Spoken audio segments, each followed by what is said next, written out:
भगवान श्री राम, माता सीता और भाई लक्ष्मण वनवास का समय बिताते हुए पंचवटी नामक सुंदर स्थान पर निवास कर रहे थे।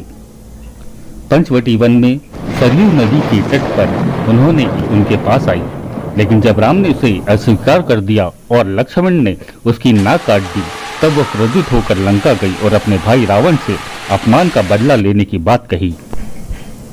रावण ने अपने माया में कुशल मामा मारीच को बुलाया और एक योजना बनाई। मारीच को एक सुंदर स्वर्ण मृग यानी सोने का हिरण का रूप धारण करने को कहा गया। एक दिन जब सीता जी कुटिया के बाहर बैठी थी, तब उन्होंने एक दिव्य चमकते हुए स्वर्ण हिरण को देखा। वह हिरण इतना सुंदर था कि सीता उनकी ओर मोहित हो गई। उसकी चमक सीता को आकर्षित करती है। सीता आश्चर्य से कहती है, हे राम, देखिए कितना सुंदर स्वर्ण हिरण, जैसे सोने से बना हो। राम चौंकते हैं, यह कोई साधारण मृग नहीं लगता।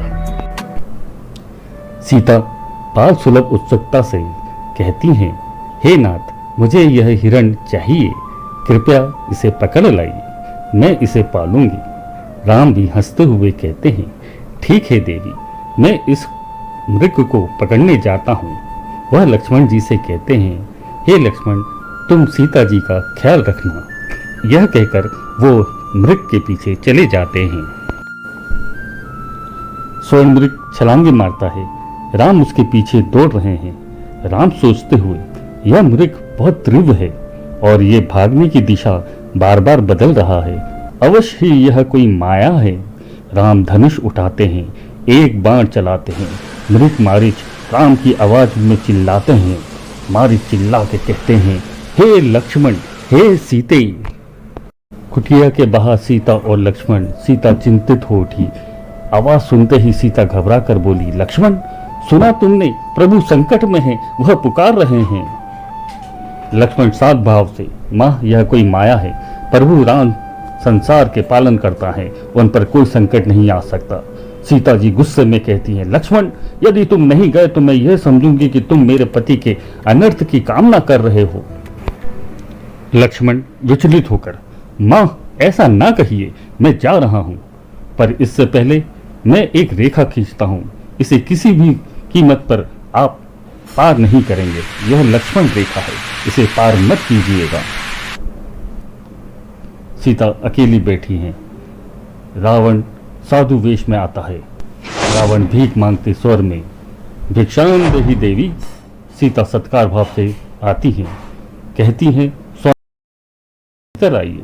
रावण कहते हैं, स्त्री के घर में अंगतुक नहीं जाता, आप बाहर आइए। सीता संकोच के साथ लक्ष्मण रेखा पार कर देती हैं। हम हंसते हुए विकराल रूप में, मूर्ख स्त्री, मैं रावण हूँ, लंका का सम्राट, अब तुम मेरी हो। सीता चिल्ला कर कहती है, प्रभु राम, हे राम। आकाश में पुष्पक विमान, जटायु का युद्ध। रावण सीता को उठाकर पुष्पक विमान पे ले जाता है।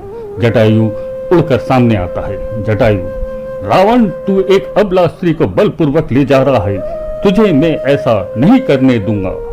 दोनों के बीच युद्ध होता है। जटायु घायल होकर गिरता है। सीता की आंखों में आंसू आ जाते हैं। वो कहते हैं, हे पक्षीराज, आपका यह बलिदान व्यर्थ नहीं जाएगा।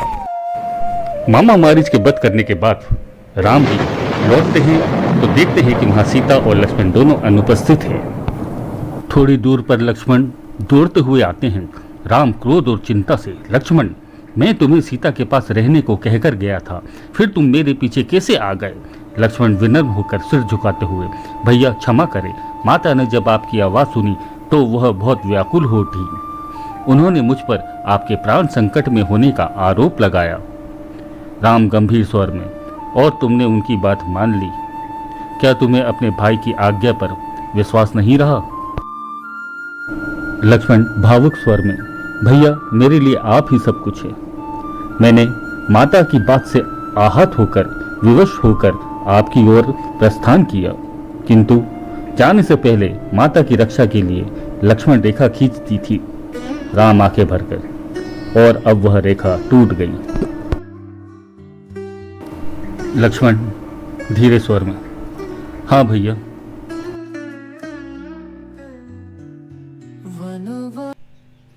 राम क्रोधित होकर कहते हैं, अब रावण का अंत निश्चित होगा लक्ष्मण। राम और लक्ष्मण सीता की खोज में वन में भटकने लगे। राम हर झाड़ी, पेड़, नदी किनारे सीता को पुकारते रहे, हे सीते। वन वन में मैं सीता को पुकारूं, शोक सागर में डूबा जाए। पथ में हर पत्ता पूछे मुझसे, प्रिय सिया अब कहाँ समाए।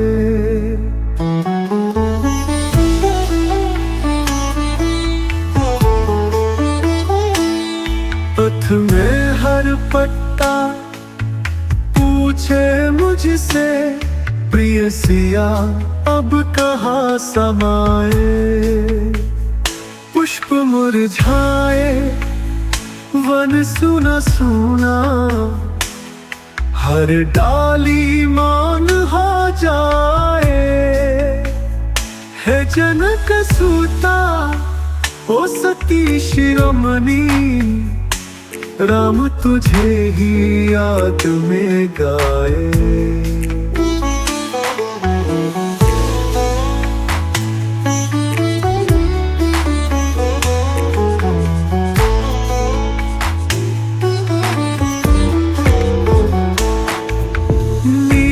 गगन भी आंसू बरसाए, पवन पीड़ा गीत सुनाए। चल पड़ी है धूप बिन छाया, भूले नहीं वो मधुर साए। नील गगन भी आंसू बरसाए, पवन पीड़ा गीत सुनाए। चल पड़ी है धूप बिन छाया,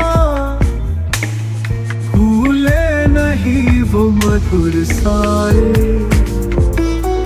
धरती तू ही कुछ तो बोलो, कहाँ गई वो सीता माई।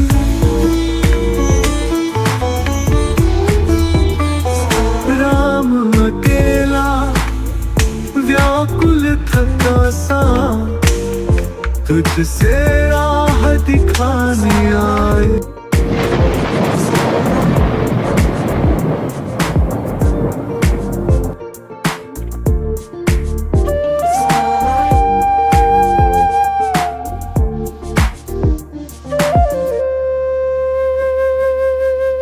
राम लक्ष्मण जंगल में सीता को खोजते हुए चल रहे हैं। राम विचलित होकर कहते हैं, हे लक्ष्मण, सारे वन में खोज डाली पर सीता का कुछ पता नहीं, मेरा हृदय विचलित हो रहा है। लक्ष्मण जी कहते हैं, भैया चिंता मत कीजिए, हम माँ सीता को खोज लेंगे। कुछ दूर एक विशाल पक्षी घायल अवस्था में पड़ा हुआ था। राम ने आश्चर्य से देखते हुए कहा, लक्ष्मण देखो, वह कौन है? कोई पक्षी? पर यह तो बहुत वृद्ध और घायल लगता है।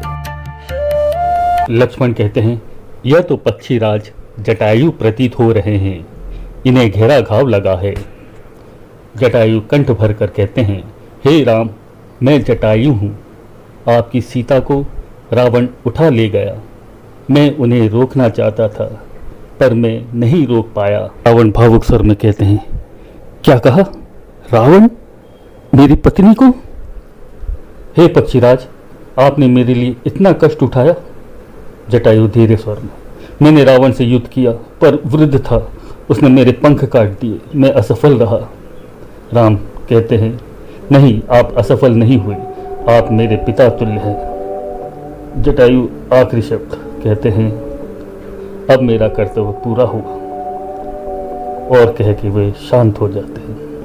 राम गंभीर स्वर में कहते हैं, भ्राता लक्ष्मण, इन वीर योद्धा का अंतिम संस्कार मैं स्वयं करूंगा। यह पितरों के समान पूजनीय है। आओ भ्राता लक्ष्मण, अंतिम संस्कार करें।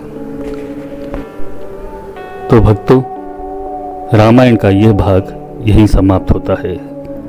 आगे की कहानी हम अगले भाग में प्रस्तुत करेंगे।